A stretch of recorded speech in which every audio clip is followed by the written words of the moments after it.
নিম্নমানের সামগ্রী দিয়ে রাস্তা তৈরির অভিযোগ, হাত দিয়ে রাস্তার পিচ তুলে বিক্ষোভ জানালো গ্রামবাসীরা। এমনই ঘটনা ঘটেছে দক্ষিণ 24 পরগনা জেলার ভাঙড়ের উত্তর কাশীপুর থানার কৃষ্ণমাটি এলাকায়। রাস্তা তৈরির কয়েকদিন পর হাত দিয়ে রাস্তার পিচ তুলে বিক্ষোভ দেখালো গ্রামবাসীরা।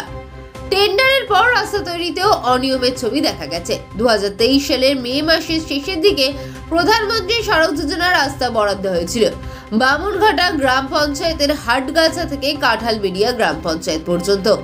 সেই রাস্তার কাজ সেখানে না করে জিরানগাছা হাসপাতালের মোড় থেকে সাতুলিয়া পর্যন্ত 4 কিলোমিটার রাস্তা তৈরি হচ্ছে।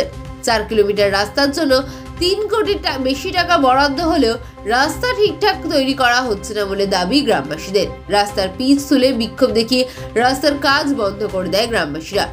প্রশাসনের আধিকারিকরা না আসলে রাস্তার কাজ করতে দেবেন না বলেই জানান তারা। 4টি লেয়ারে রাস্তার কাজ হওয়ার কথা থাকলেও মাত্র 2টি লেয়ারে কাজ হচ্ছে বলে দাবি করেন গ্রামবাসীরা।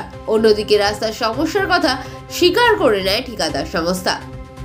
রাস্তা তৈরিতে এলাকার তৃণমূলের যে সমস্ত নেতৃত্ব রয়েছে তারা টাকা নেওয়ার ফলেই এই রাস্তার খারাপ কাজ হচ্ছে বলে গ্রামবাসীরা দাবি করলেও এই অভিযোগ অস্বীকার করেন ক্যানিং পূর্বের বিধায়ক তথা ভাঙড়ের অবজারভার শওকত মোল্লা।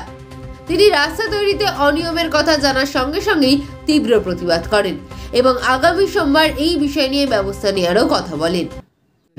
এটা তো আমরা তীব্র আপত্তি করছি এবং নিশ্চিতভাবে এই বিষয়ে আমি জেলা শাসকের সঙ্গে কথা বলবো বা পঞ্চায়েত দপ্তরের সঙ্গে কথা বলবো, কারণ 3 কোটি টাকা মানে এটা কোনো পঞ্চায়েতের বা পঞ্চায়েত সমিতির বা জেলা পরিষদ আন্ডারে নয়, এটা পঞ্চায়েত দপ্তরের আন্ডারে। সেই ওখান থেকে নিশ্চয়ই SRDA-তে টেন্ডার হয়েছে। তাই নিশ্চিতভাবে আগামীকাল সোমবার আছে, আমি পঞ্চায়েতে যিনি সেক্রেটারি আছেন উর্গানাথ সাহেব যথেষ্ট দক্ষ, আমি তার সঙ্গে কথা বলে বিষয়টা নিশ্চিতভাবে সলিউশন করব।